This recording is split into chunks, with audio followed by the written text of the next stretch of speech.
fumbling. Born in 1977, Chris Seaver is currently a Rochester, New York-based producer who's produced over 65 films, holy moly, including Bloodfart Lake 3, the documentary, Mova, Demon Ass Kicker, which I just saw. It was one of my top three movie watching experiences, and my other two are Borat and 300, so you can take or leave from that. Wellsville Nights, there's Taint Light, which I didn't see, but I imagine it's like a spoof of Twilight based on the cover. And the description is when a young girl falls for an ancient vampire with great hair, they must fend off another group of bloodsuckers and the werewolf who desires her. He's created the Warlock Home Video Network, which is quite a feat, with a bit of a cult following. He has some rabid fans, and one YouTube commenter on one YouTube video, the making of Crapster Piece Terror at Bloodfart Lake, wrote in, Terror at Bloodfart Lake makes my genitalia explode. So welcome, Chris Eber. Hello. Thanks for having me. Thank you for being here. So you've done a lot of work. I have at least 60 movies to watch because I've only seen, I think, two. But let's get into it. So even though you've created over 65 films, in another interview, you claimed to only like about 16. So what Yeah. makes you like or dislike one of your films? Um, it can be a any manner of things, but due to the nature of how I shoot my films, which is very fast, Hmm. 2 to 3 days, I think our longest shoot was 4.5. But Amazing. so due to the nature of it, there's always something going wrong. Nothing is ever Hmm. 100%. Hmm. Um, you know, again, because of the nature of how fast we shoot, I have to rip things out that Hmm. I might not have wanted to rip out. But we're losing time. Irritability sets in, and Hmm. things got to go. Um, so that can contribute to my overall feel of the film. Um, Sometimes I'll say, "Hey, there's some good things in there," but overall, I think just as a flick that coalesces into something, it just doesn't work for me. Hmm. There's also you're sometimes you're making a movie for the wrong reasons. Oh, maybe Um, like getting a girl or having no, no, friends. no, like I'm just kidding. just for rent. Oh, Like gotcha. Okay. it's and uh, I don't like that. No, me either. I'm thrown into a situation where that kind of happened often, where I was like, "Oh crap!" Oh, okay. I don't really want to turn this into anything, but boy, do I need to pay some bills. Gotcha, Um, gotcha. and I don't like working like that. I've Mm-mm, me either. definitely, the last like 10, 15 years, I've gotten better with that, Mm-hmm. and just saying no. Um, so that can totally there's flicks that we've done where we deliberately are making it shit, or poop, making it poop even more so than the knowledge of us making a crappy movie. Gotcha. So we will put the effort in to make it even worse Mhm. just because we don't want to do it. um, That's and funny. and while some fans think that stuff is quote unquote the best, or even more hilarious than the stuff we like care about, which I can understand. For us as a group, I think it's just like, okay, that was a stinker. And Right. we tried to let everybody know that this is a stinker. Um, so that can it's that variety of things where I'm just like, oof, this didn't work out, and I'd rather not Gotcha. think So, about it. quick question. I'm going to deviate from my question list. So, if you're kind of trying to make a movie in 3 days, 4 days, which is pretty much my format for everything going forward, like 1 day, 2 day, 3 days, let's get it done. As a girl, my hair it changes. If you work on a film for a year, I might gain 20 pounds in a year. But anyway, so have you ever dealt with an actor that couldn't get their lines down? And then that alone has happened to me. It's made a short film go one extra day and cost thousands of extra dollars because my co-star couldn't get the lines right. Ever happened? No, no, like if Wow. I mean, so I've been asked this question before, and I always Hmm. go to uh the 27 take. So we were doing a flick I called could. Moist Fury, and um our actor Billy Garbarina, and he knows this. That we've talked about it forever. But I wrote a line in the script that he just could not stop laughing. It like took him Mm, off guard, okay. and we did 27 takes Oh, before oh, he just stopped laughing. Um, that's wild. but I could have said, you know what, we're just gonna throw it out and not have that in there. But it was Yeah. my fault. I said, no, I want this line. This is a funny line.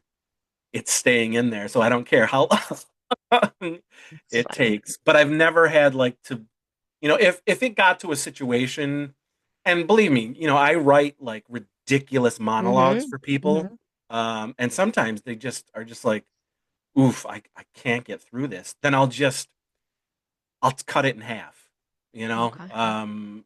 So as much as the other line where I'm like, ooh, it's got to stay in, I can not be, you know, precious with my Mm-hmm. dialogue as well. And I can say, you know what, I liked it, but if you're struggling with it, then let's just cut half of it Mm-hmm. and just get what you can, you know. All right, well, speaking of cutting, so I'm sure you've heard this. A lot of people in the film business know about Mel Brooks, and supposedly he claimed that he was pulled aside, pretty forcefully given notes by a Warner Brothers producer, and the notes were no fasting, no punching a horse, take it out, no hitting an old lady, take it out, the N word, you can't say that word.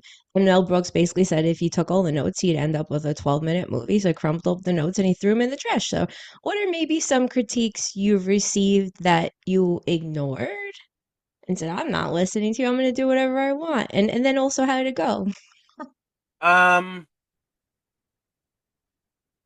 I mean, the good thing about what I do, I mean, it's micro budget stuff. So even the Mhm. producers, most of the producers that I've worked for, are pretty decent as far as like saying yay or nay. They don't even Mhm. read my scripts.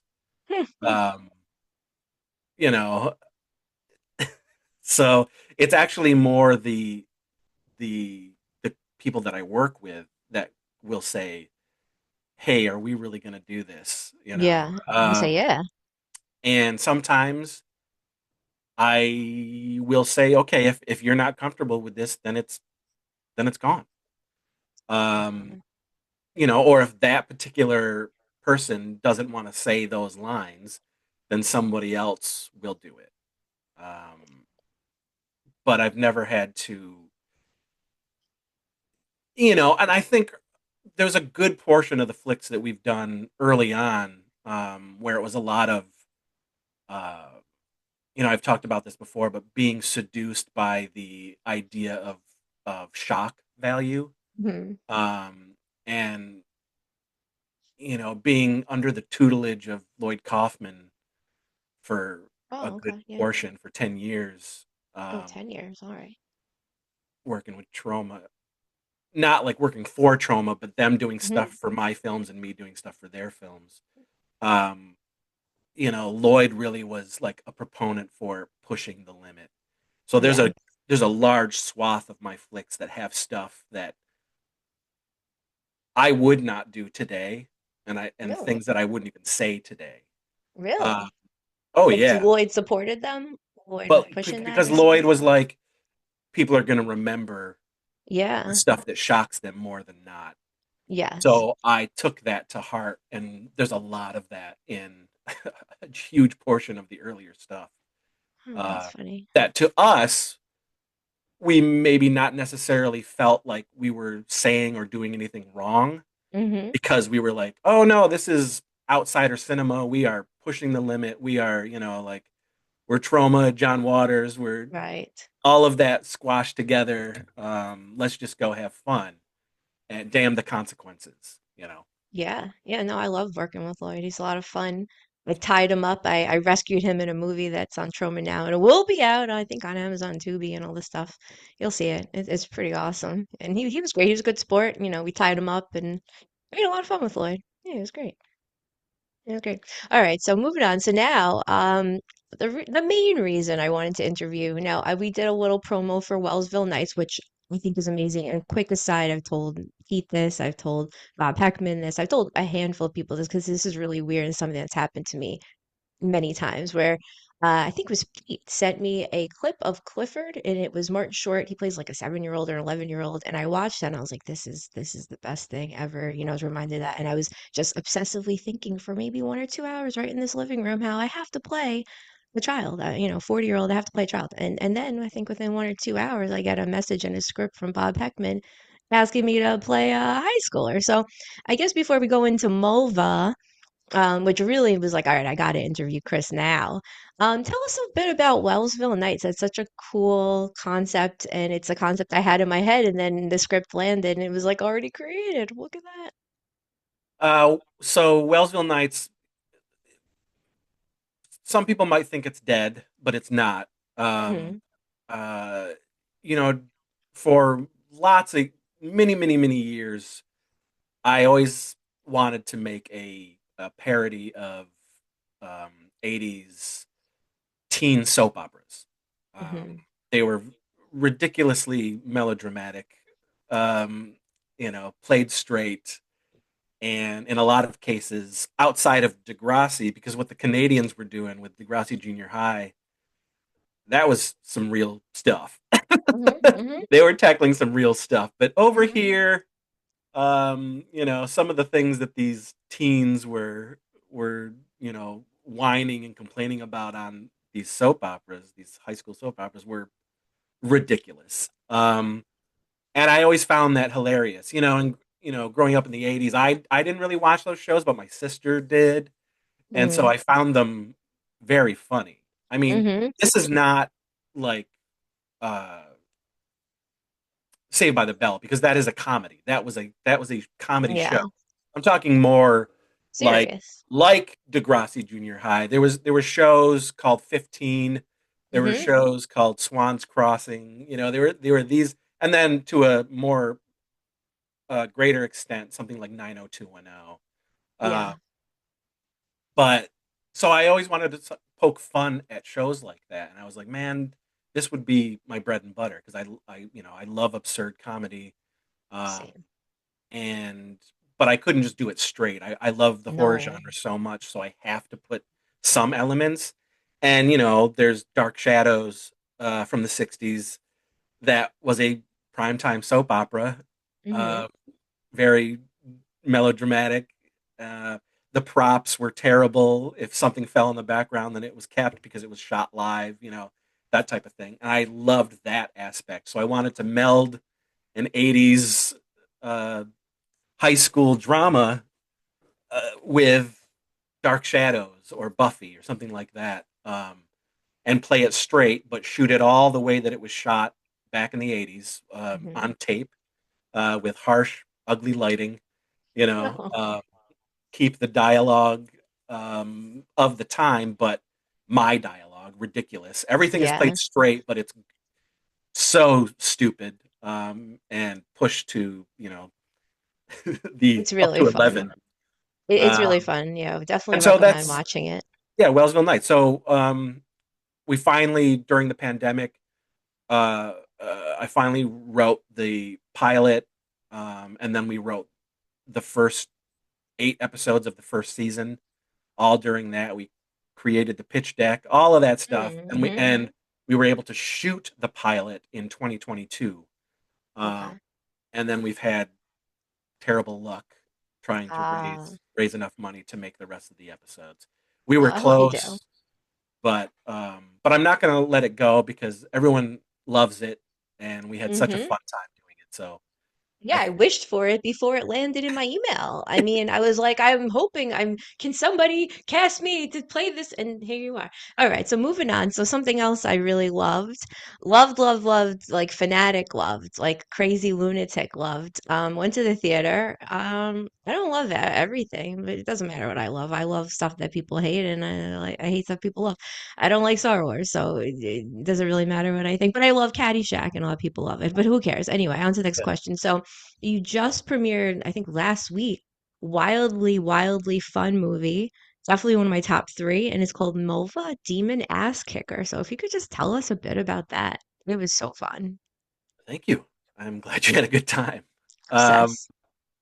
so in the year 2000, we shot a movie called Malva Zombie Ass Kicker on Long All Island right. All right. with a bunch of fans who were fans of my garbage. Um, It's not garbage. and with their collaboration, we shot and Troma's. Troma was Mm-hmm. a co-producer on it. Doug Sackman, who was head of production at Troma, Yeah, I did a show with um, him. he he co-produced the movie. Um, Okay. and so we shot this, you know, this shot on video little thing that was really meant for um, conventions only, on VHS to sell at conventions, but ultimately ended up getting national distribution through Tempe Entertainment, thanks to Debbie Rochon, who was Yeah. on a set. She's in the movie. She's in the original movie. She was shooting a movie for Full Moon with J.R. Bookwalter in Ohio. She basically passed the movie around and said, "You guys got to see this." Um, and J.R. was like, "This is great. Do you have distribution?" I was like, "No." So anyway, long story short, because of that movie, Right. 20, in 2000, um, we got national distribution, and a large swath of people were able to finally like see the garbage that we were doing on a much larger scale than just friends and family. The previous 10 years of me making movies was. And so sometime in early 2023, JR came back to me, and we were just kind of throwing around the idea of what if we did a new Malva that paid homage to those fans and those first Mm-hmm. films that got us on the map, but did it with what we do now, sort of the group that we have now, the tech that we have now. What would it look like? How different would I make it? And that intrigued me. Mm-hmm. That idea of sort of going back like that and putting a new spin on it, and then Malva Demon Ass Kicker was born. And there's winks and nods to the first two Malva movies that are in there. Um, we did a movie called Filthy McNasty, which is now celebrating 25 years. Mm. We did four of those movies, but those original Malvas and the Filthy McNasties are really the two that sort of like gained us a fan base back then. Wow. Okay. And so Malva Demon Ass Kicker is a big sort of sloppy, wet kiss to those fans, but also anyone new that wants to discover sort of our type of stupid comedy horror. Absolutely check it out. You're someone that more than anyone, maybe more than myself, you say your work it's shit, it's poop, it's stupid, but I think it's one of the most entertaining, creative, well done thing ever. So anyway, moving on to, we have like a minute and a half, 2 minutes left. So if you could answer this question and then Yeah, also give us your socials, where to find you. Kind of a long answer and weird way to close out, but you said in a different interview that basically you'll decide to keep a scene in or what to put in the movie because if it makes you laugh, then it stays. So I guess ironically and totally opposite, I just finished acting and also co-producing a 47-minute film. It took me about a year with the exact opposite rule. I laughed at one line the writer chose, so my role was basically helping this guy bring his movie to light. So whatever his vision is, I made the location, I made it happen. I, tried to follow along and not manhandle it. So I left it one line and then he took it out. I said, no, keep it. I laugh at everything. It's a great line. So I watched the final cut and the line is out. He wants no laughter. That's not no laughter, no laughter, no laughter. No, no, no. If it makes you laugh, I don't want it. So all I really care is about making stuff that's informative, makes you think, health content. I used to teach health, and then stuff that is funny. So, what would you do on a set like this where there's no laughter allowed in the film? I mean, I wouldn't be there. No, you wouldn't do it. I wouldn't be there. What if you signed on and then you found that out, which is what happened to me? I mean, I'd probably quit. I'd probably quit. Like Really? that's somebody else's job. You know what I mean? Yeah. Like I don't want to make something serious. There's enough. Yeah, There's enough of that out there. I agree. I make Chris Seaver movies, and Yeah. my movies are dumb and they're silly and they're stupid and they are created to just make people laugh. That's it. And they do. I And have no, smile. yeah, I have nothing behind them other than to like entertain in that way. And yeah, Hmm. my stuff is you either hate it or you love it. You can either get Yeah. on board with the stupidity or Hmm. you're just like, man, this stuff is terrible and I cannot get on board. So, but that's, oh well, like, Oh, well. Yeah. Yeah. then it's not for you. Yeah. So Yeah. If I've you're been for lucky enough. everybody, if you're for Yeah, everybody, you're for nobody. I've been lucky enough to not only make movies for me and my friends to laugh at, but there's a nice, you know, group of people out in the Hmm. world who find this stuff as silly as we do, and that's great. That's a cherry on top. So You know? speaking of that, close out, give us your final thought and where we can find you, all listeners, where to watch your movie, see Demon Ass Kicker, see Wellsville Nights, see it. Yeah, yeah. So we have a YouTube page. It's called "It Crept from the '80s." You can go Mhm. there. That has a lot of stuff about my movie making, but also my passion and love for the '80s decade. It was my favorite decade. I lived it, I loved it, and I want to go back. You Agree. can go to Instagram, and that's Warlock Home Video. Mhm. Facebook is Christopher J. Seaver or Warlock Home Video Network. And that's where all of our info is as far as like what we're doing production wise. If you want to find my movies, you can get them through Amazon. You can get them through Mhm. SRS Cinema. You can get them through Mhm. Makeflix. They're streaming on most of the streaming services. Malva Demon Ass Kicker is finally coming out on physical media. I mean, it's out there now. Finally, Mhm. it's doing a small theatrical run. In Um, Florida coming we up. got Florida coming up. We got Gettysburg coming up. We've got Philadelphia coming up. And all the streaming sites and whatnot. It's going to be Awesome. hitting a lot Okay. of those sites coming up. So there you Well, go. Chris Seaver, that's the end of our interview. So now we're going to close out and get back to Mark Torres for more. I came from the radio.